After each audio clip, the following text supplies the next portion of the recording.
Hello, Ram Ram, Radhe Radhe सभी को। Welcome to teaching career. आज हम हमारी जो सीरीज़ चल रही थी चाइल्डहुड एंड ग्रोइंग अप की, तो उसमें प्रश्न नंबर 3 है और टॉपिक क्या है इसका? Factor influencing growth and development. यानी कि कौन कौन से ऐसे कारक हैं, कौन कौन से ऐसे तत्व हैं जो व्यक्ति के ग्रोथ एंड डेवलपमेंट को, उसके विकास को प्रभावित करते हैं। ठीक है, तो पहला कारण क्या है? हेरिडिटी, वंशानुक्रम। बालक के विकास वंशानुक्रम से उपलब्ध गुण एवं क्षमताओं पर निर्भर रहता है। गर्भधारण करने के साथ ही बालक में पैतृक कोशों का आरंभ हो जाता है तथा यहीं से बालक की बुद्धि एवं विकास की सीमाएं सुनिश्चित हो जाती हैं। ये पैतृक गुण पीढ़ी दर पीढ़ी हस्तांतरित होते रहते हैं। बालक के कद, आकृति, बुद्धि, चरित्र आदि को भी वंशानुक्रम संबंधी विशेषताएं प्रभावित करती हैं। अनुसंधानों के आधार पर देखा गया है कि चरित्रहीन माता पिता के बालक भी चरित्रहीन होते हैं और बुद्धिमान जो माता पिता होते हैं उनके बालक भी इंटेलिजेंट होते हैं। ऐसा मोस्टली देखा गया है। दूसरा जो फैक्टर है वो क्या है? एनवायरनमेंट, यानी कि वातावरण। वातावरण भी बालक के विकास को प्रभावित करने वाला तत्व है। वातावरण के प्रभाव स्वरूप व्यक्ति में अनेक विशेषताओं का विकास होता है। शैशवावस्था से ही वातावरण बालक को प्रभावित करने लगता है। बालक के जीवन दर्शन एवं शैली के स्वरूप स्कूल, समाज, पड़ोस तथा परिवार के प्रभाव के परिणाम स्वरूप ही स्पष्ट होता है। शनैः शनैः बालक उस अवस्था को प्राप्त कर लेता है जिसमें वह अपनी योग्यता एवं क्षमता के अनुसार वातावरण पर प्रभाव डालने में सक्षम होता है। तीसरे नंबर का जो फैक्टर है वो है इंटेलिजेंस। इंटेलिजेंस किस प्रकार से व्यक्ति के विकास को प्रभावित करता है? वैज्ञानिकों ने अपने अध्ययनों के आधार पर सुनिश्चित किया है कि कुशाग्र बुद्धि वाले बालकों के शारीरिक एवं मानसिक विकास मंद बुद्धि वाले की अपेक्षा अधिक तेजी से होता है। कुशाग्र बुद्धि बालक शीघ्र बोलने एवं चलने लगता है। प्रभावशाली बालक 11 माह, सामान्य बुद्धि बालक 16 माह और मध्य बुद्धि बालक जो होता है वो 24 माह की आयु तक बोलना सीखता है। जो फोर्थ फैक्टर है वो है लिंग, यानी कि सेक्स। बालकों के शारीरिक एवं मानसिक विकास के लिंग भेद का प्रभाव भी पड़ता है। जन्म के समय बालकों का आकार बड़ा होता है किंतु बाद में बालिकाओं में शारीरिक विकास की गति तीव्र हो जाती है। इसी प्रकार बालिकाओं में मानसिक एवं यौन परिपक्वता बालकों से पहले आ जाती है। अगला जो फैक्टर है वो है अंतःस्रावी ग्रंथियां, जिनको बोलते हैं एंडोक्राइन ग्लैंड्स। बालक के शरीर में अनेक अंतःस्रावी ग्रंथियां होती हैं जिनमें से विशेष प्रकार के रस का स्राव होता है। यही रस बालक के विकास को प्रभावित करता है। यदि ये ग्रंथियां रस का स्राव ठीक प्रकार से नहीं करती हैं तो बालक का विकास अवरुद्ध हो जाता है। उदाहरण के लिए जो थायराइड ग्लैंड होती है, इससे स्रावित होता है थायरॉक्सिन, बालक के कद को प्रभावित करता है। इसके सिक्रीशन ना होने से बालक बौना रह जाता है। फिर है नंबर 6 का फैक्टर, जिसको बोलते हैं बर्थ ऑर्डर। बर्थ ऑर्डर किस प्रकार से बालक के विकास को प्रभावित करता है? परिवार में जन्म क्रम पर भी प्रभाव पड़ता है। अध्ययनों से पता चलता है कि परिवार में जन्म लेने वाले प्रथम बालक की अपेक्षा दूसरे या फिर तीसरे बालक का विकास तेज गति से होता है। इसका कारण ये है कि बाद के बालक अपने से पूर्व जन्मे बालकों से अनुकरण द्वारा अनेक बातें सीख लेता है।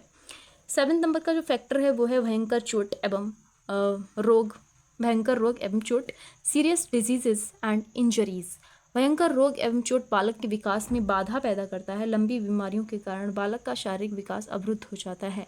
इस प्रकार बालक के शरीर पर भारी चोट लगने से विकास में बाधा पहुंचती है। नेक्स्ट जो फैक्टर है वो है पोषाहार, यानी कि न्यूट्रिशन।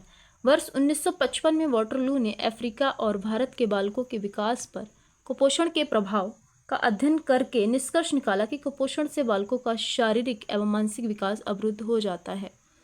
9 नंबर का जो फैक्टर है वो है शुद्ध वायु एवं प्रकाश। शुद्ध वायु एवं प्रकाश ना मिलने पर बालकों में अनेक प्रकार के रोग हो जाते हैं और इसका परिणाम क्या होता है कि बालक के विकास में अवधान पैदा हो जाता है। फिर है रेश, यानी कि प्रजातीय प्रभाव के कारण बालकों के विकास में भिन्नताएं पाई जाती हैं। अध्ययन से पता चला है कि उत्तरी यूरोप की अपेक्षा भूमध्य सागरीय बच्चों का विकास तेज गति से होता है। क्वेश्चन नंबर 4 है, जो नेक्स्ट टॉपिक है हमारा वो क्या है? विकास की प्रमुख अवस्थाएं कौन कौन सी हैं, सविस्तार चर्चा कीजिए। यानी कि अगला टॉपिक हमारा क्या है? Stages of development. तो स्टेजेस ऑफ डेवलपमेंट को देख लेते हैं। बाल विकास की प्रक्रिया को भिन्न अवस्थाओं में बांटा गया है।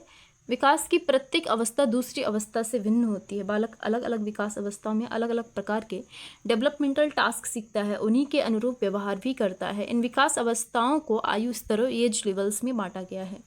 पहली विकास अवस्था समाप्त होने के बाद दूसरी विकास अवस्था प्रारंभ होने के कुछ समय बाद तक व्यक्ति में दोनों विकास अवस्थाओं के लक्षण भी पाए जाते हैं। दोनों विकास अवस्थाओं की विशेषताओं में मिला जुला जो होता है ओवरलैपिंग, इसको बोलते हैं ओवरलैपिंग होता है। हरलॉग ने 1990 में क्या किया, वर्णित विकास अवस्थाओं को इस प्रकार से बांटा है कि तो अकॉर्डिंग टू हरलॉग कौन कौन सी अवस्थाएं हैं और उनका टाइम पीरियड क्या है। तो पहली है गर्भकालीन अवस्था, जिसको प्रीनेटल पीरियड बोलते हैं, जो गर्भधारण से जन्म तक होती है। दूसरी है शैशवावस्था, इन्फेंसी, जो जन्म से 14 दिनों की अवस्था होती है, यानी कि 2 हफ्ते की, 2 सप्ताह की, ठीक है। तीसरा है बचपनावस्था, बेबीहुड बोलते हैं, जो 2 सप्ताह के बाद से 2 वर्ष तक है। 4th नंबर पर है पूर्व बाल्यावस्था, अर्ली चाइल्डहुड, जो 3 वर्ष से 6 वर्ष तक है। 5th नंबर की है उत्तर बाल्यावस्था, लेट चाइल्डहुड, जो 6 वर्ष से 14 वर्ष तक की है। फिर है वयासंधि या फिर पूर्व किशोरावस्था, पुबर्टी इसको बोलते हैं, जो 11 से 17 वर्ष तक की है। फिर है किशोरावस्था, एडोलेसेंस, 17 से 21 वर्ष तक है। फिर है प्रौढ़ावस्था, जो 21 से 40 वर्ष तक है। ये किसके अनुसार है, ये हरलॉग के अनुसार है। 1990 में उन्होंने ये अवस्थाएं दी थी। कई सारे जो मनोवैज्ञानिक हैं या फिर जो साइकोलॉजिस्ट हैं, वो अलग अलग प्रकार से अपनी अवस्थाएं दर्शाते हैं, लेकिन मेल जोल लगभग सेम होता है, राइट। तो पहली है हमारी प्रीनेटल पीरियड, कंसेप्शन से बर्थ तक होती है। ये गर्भधारण से जन्म तक की अवस्था है और अन्य अवस्थाओं की अपेक्षा इस अवस्था में विकास की जो गति है वो बहुत तीव्र होती है। अधिकांश विकास शिशु के शरीर में होते हैं। इस अवस्था को 3 उपअवस्थाओं में बांटा गया है। तो पहली है, यानी कि गर्भ अवस्था को भी 3 अवस्थाओं में बांटा गया है। तो पहली क्या है, बीजावस्था, जिसको बोलते हैं जर्मिनल पीरियड। ये गर्भधारण से 2 सप्ताह तक की अवस्था है। इस अवस्था में शिशु का आकार अंडानुमा होता है, यानी कि एक कह सकते हैं एग जैसा होता है, जिसमें बाहर कोई विशेष परिवर्तन दिखाई नहीं देता है, परंतु अंदर कोष विभाजन की क्रिया चलती रहती है। सेल डिवीज़न होता रहता है इसमें। लगभग 10 दिन तक उसे माँ से कोई आहार प्राप्त नहीं होता, परंतु बाद में ये गर्भाशय की दीवार से जुड़ जाता है, जिसको बोलते हैं इम्प्लांटेशन, ठीक है। प्लेसेंटा से जाकर जुड़ जाता है और इसको इम्प्लांटेशन बोलते हैं, और माँ से आहार प्राप्त करने लगता है इसी समय से, ठीक है। नेक्स्ट है दूसरे नंबर की जो अवस्था है वो है एम्ब्रोनिक पीरियड। ये 2 सप्ताह से 8 सप्ताह तक की अवस्था है। इस अवस्था का जीव भ्रूण कहलाता है। क्या बोलते हैं यहाँ पर, भ्रूण बोलते हैं, एम्ब्रियो बोलते हैं इंग्लिश में, ठीक है। और जो पहली अवस्था थी उसमें हम बोलते हैं जाइगोट, क्या बोलते हैं, जाइगोट। दूसरी अवस्था में एम्ब्रियो बोलते हैं बच्चे को।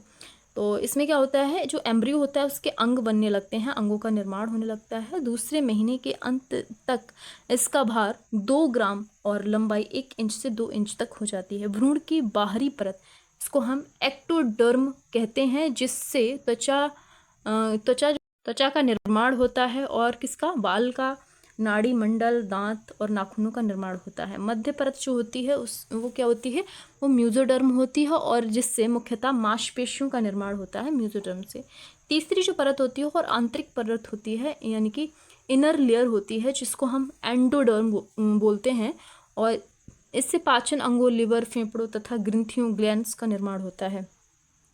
तीसरे नंबर का जो पीरियड आता है वो है गर्भस्थ शिशु की अवस्था, पीरियड ऑफ द फीटस। इस अवस्था में बच्चे को क्या बोलेंगे, फीटस बोलेंगे। उस व्यक्ति जो बच्चा अंदर पल रहा है उसको फीटस बोलेंगे। या 8 सप्ताह से जन्म पूर्व तक की अवस्था होती है। भ्रूणावस्था में जिन अंगों का निर्माण होता है उन्हीं अंगों का विकास इस अवस्था में होता है। इस अवस्था में गर्भस्थ शिशु के सभी प्रमुख अंग जैसे हृदय, फेफड़े आदि कार्य करने लगते हैं, और अगर 7 महीने का गर्भस्थ शिशु भी जन्म लेता है तो वह जीवित रह सकता है। फिर दूसरा जो पीरियड है वो है हमारा इन्फेंसी। ये जन्म से, अब बच्चे का जन्म हो चुका है और ये है जन्म से 14 दिनों की अवस्था, यानी कि 2 सप्ताह की अवस्था है ये। इस अवस्था में शिशु को नवजात शिशु, न्यू बॉर्न, और न्यूनेट भी बोलते हैं इसको, न्यू बॉर्न बेबी या फिर न्यूनेट इसको कहते हैं। और इस अवस्था में बालक को पूर्णतः नए वातावरण में समायोजन करना पड़ता है। ये नया वातावरण माँ के गर्भ की अपेक्षा पूर्णतः भिन्न होता है, बिल्कुल डिफरेंट होता है। मिलर 1950। इस अवस्था में यानी कि ये जो कथन है ना, गर्भ की अपेक्षा बच्चे का जो वातावरण है बिल्कुल चेंज हो जाता है। मिलर के अनुसार 1950 में उन्होंने ये बात कही थी। इस अवस्था में बालक को अनेक प्रकार की क्रियाएं करनी होती हैं, जैसे वो क्रियाएं करता है चूसना, निगलना, श्वसन, उत्सर्जन, ये सारे कार्य उसके शुरू हो जाते हैं। और इस अवस्था का मुख्य कार्य बालक द्वारा विभिन्न नवीन परिस्थितियों के साथ समायोजन स्थापित करना होता है। शैशवावस्था की कुछ प्रमुख विशेषताएं भी होती हैं। ये बालक के लिए अत्यंत संकट की अवस्था है। इसमें अत्यंत सावधानी की आवश्यकता होती है। जरा सी असावधानी होने से बालक को वातावरण के साथ समायोजन स्थापित करने में गंभीर कठिनाई हो सकती है। नेक्स्ट है, इस अवस्था में शिशु नवजात होता है। वह गर्भावस्था के बाद पहली बार वातावरण संपर्क में आया होता है, इसलिए शिशु को वातावरण के साथ सबसे अधिक समायोजन करना पड़ता है। नेक्स्ट है, इस अवस्था में बालक वातावरण के साथ किस प्रकार के समायोजन कर रहा है या करता है, इस बात से अनुमान लगाया जा सकता है कि आगे उसका विकास किस प्रकार का होगा। वातावरण से समायोजन करने के कारण इस अवस्था में बालक के वजन में कुछ कमी भी आ जाती है। इस अवस्था में बालक अपने भीतर विश्वास के इंद्रिय ज्ञान, सेंस ऑफ ट्रस्ट का विकास करता है और आरंभ कर देता है, जो बालक के भविष्य में होने वाले विकास के लिए अत्यंत आवश्यक है। इस अवस्था में शिशु को जीवन की आधारभूत आवश्यकताओं की बहुत अधिक आवश्यकता होती है। नेक्स्ट हमारी जो स्टेज है वो है बेबीहुड, बचपना अवस्था। ये अवस्था 2 सप्ताह के बाद से 2 वर्ष तक की अवस्था है। इस अवस्था के प्रारंभ में बालक पूर्णतः असहाय होता है और अपनी आवश्यकताओं के लिए दूसरों पर क्या होता है, डिपेंड होता है। परंतु इस अवस्था में विकास की गति बहुत ही स्पीडली होती है। विकास के साथ साथ उसकी जो मांसपेशियों पर नियंत्रण बढ़ता जाता है और धीरे धीरे आत्मनिर्भर होता जाता है। प्रमुख संवेग इसी अवस्था में उदित होते हैं। कुछ मनोवैज्ञानिक अध्ययनों में देखा गया है कि इस अवस्था में बालक अपनी स्मृति क्षमता का प्रदर्शन करने लगता है। विकास की इस अवस्था में बालक तेजी से नई विशेषताओं का विकास करता है और साथ साथ उसकी पुरानी जो विशेषताएं होती हैं उनका ह्रास होता जाता है। इस अवस्था से संबंधित कुछ प्रमुख विशेषताएं भी हैं। पहली है, ये अवस्था बालक के जीवन की आधारशिला के रूप में जानी जाती है।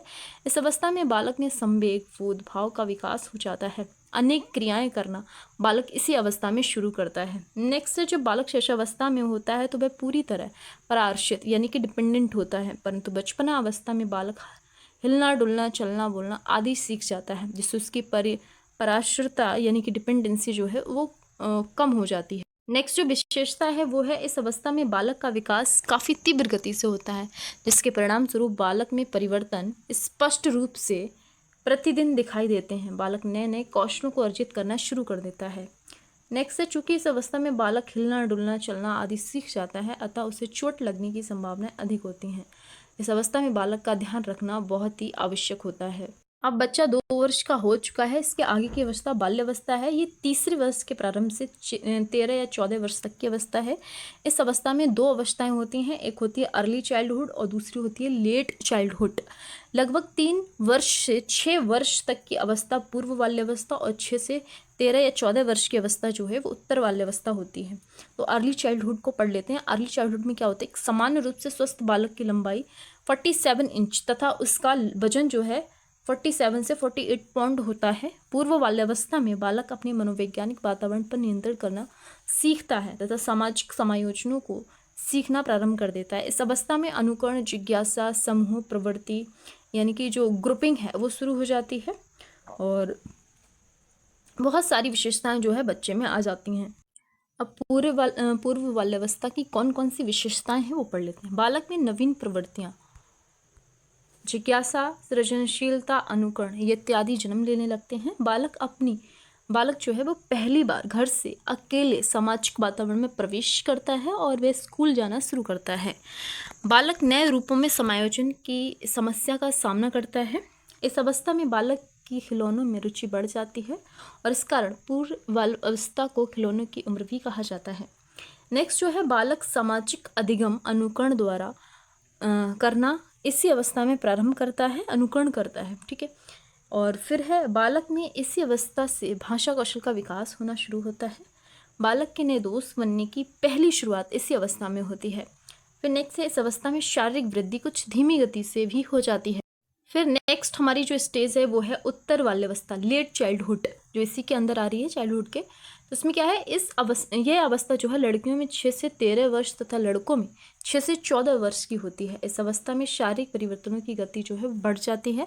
स्थायी दांत निकल आते हैं। यौन परिपक्वता, सेक्स मैचुरेशन तथा किशोरावस्था का उदय इस अवस्था में होता है, यानी कि धीरे धीरे। इस अवस्था की मुख्य विशेषता सामाजिकरण, सोशलाइजेशन है। स्कूल में बच्चे अक्सर ग्रुप और टीम बना लेते हैं। इस अवस्था में बालक साहसिक या फिर एडवेंचर करके नए अनुभव, न्यू एक्सपीरियंसेस प्राप्त करता है। नए अवसरों को सर्वोत्तम बनाने की कोशिश में बालक इस अवस्था में ऑटोनोमस होना सीख जाता है। इस अवस्था में बालक स्वयं कार्यों की पहल, इनिशिएटिव करना शुरू करता है, परिश्रमी बनने की कोशिश करता है। इस अवस्था में वह अनुभवों और कठोरताओं को सहन करना सीखता है। बालक का अधिकांश समय स्कूल तथा मित्र मंडली में व्यतीत होता है। इस प्रकार से उससे जीवन में वास्तविकता, रियलिटीज ऑफ लाइफ को समझने का अवसर मिलता है। लेट बाल्यावस्था की भी कुछ विशेषताएं हैं जो इस प्रकार हैं।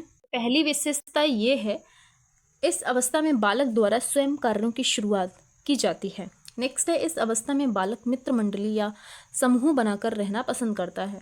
नेक्स्ट है, बालक स्वतंत्र होना इसी अवस्था में प्रारंभ करता है। फिर है, इस अवस्था में शारीरिक परिवर्तनों की गति बढ़ जाती है। इसी कारण बच्चों में सेक्स और उससे संबंधित प्रश्नों के उत्तर जानने की उत्सुकता रहती है। फिर नेक्स्ट है, इस अवस्था में बालक सामाजिकरण प्रक्रिया के दौर से गुजरना प्रारंभ कर देता है। फिर हमारी नेक्स्ट स्टेज है वो है वय संधि या फिर यौवनावस्था और पूर्व किशोर अवस्था, इसको इंग्लिश में बोलते हैं प्यूबर्टी। इस अवस्था का कुछ भाग उत्तर बाल्यावस्था और कुछ भाग किशोर अवस्था में पड़ता है। लगभग 2 वर्ष उत्तर बाल्यावस्था और 2 वर्ष किशोर अवस्था में पड़ते हैं, इसलिए इस अवस्था को आच्छादित काल, ओवरलैपिंग पीरियड भी कहा जाता है। लड़कियों में अवस्था 11 से 15 वर्ष तक की अवस्था होती है, जबकि लड़कों में 12 से 17 वर्ष की अवस्था होती है। इस अवस्था में मुख्यतः यौन अंगों का विकास होता है। शारीरिक और मानसिक विकास की गति इस अवस्था में बाल्यावस्था की अपेक्षा तीव्र गति से होती है। इस अवस्था में बालक अक्सर अपना सामाजिक और संवेगात्मक नियंत्रण खो देते हैं।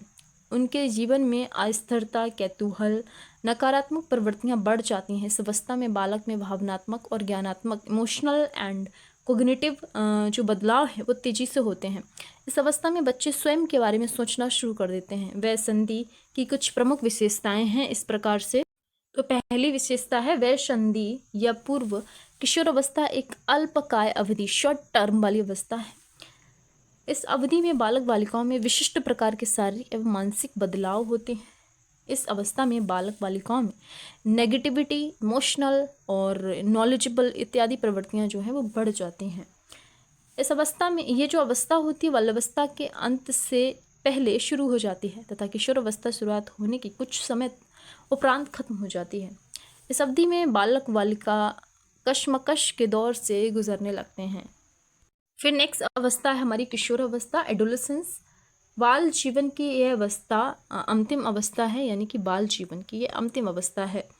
यह अवस्था 14 से 15 लगभग 21 वर्ष तक की अवस्था है। कुछ लोग इस अवस्था को स्वर्ण आयु, गोल्डन एज भी कहते हैं, और कुछ इसे टीन एज भी बताते हैं, क्योंकि इसके अनुसार 13 से 19 तक मानी जाती है। जैसे हम बोलते हैं 11-12 के बाद क्या आते हैं, 13, 14, 15, 16, 17, 18, 19, तो सब में टीन लग रहा है, इसलिए इसको टीन एज बोलते हैं कुछ साइकोलॉजिस्ट। किशोरावस्था को परिभाषित करते हुए कहा जा सकता है कि उपद्रव या बवंडर या कुद्र तूफान होने और प्रतिबल की अवधि के रूप में बहुधा किशोरावस्था का वर्णन किया जाता है। अवस्था जीवन के हर स्तर, शारीरिक, सामाजिक, भावनात्मक, ज्ञानात्मक तथा धार्मिक पर बहुत अधिक परिवर्तन लाती है। फिर लिखा है, किशोर अवस्था की सबसे महत्वपूर्ण चुनौती किशोर को स्वयं की पहचान बनाना होती है। इस अवस्था में विपरीत सेक्स के लोगों के प्रति अट्रैक्शन बढ़ जाता है तथा सामाजिक और कामुकता। इस अवस्था में 2 मुख्य विशेषताएं हैं जिनसे संबंधित अनेक परिवर्तन बालक बालिकाओं में इस अवस्था में होते रहते हैं। ये जो अवस्था है कल्पनाओं का बाहुल्य है, स्वच्छंदता और बाहुल्य, समस्याओं का बाहुल्य, संवेगात्मक अस्थिरता तथा बढ़े हुए आंतरिक परिवर्तन जैसे लक्षण पाए जाते हैं।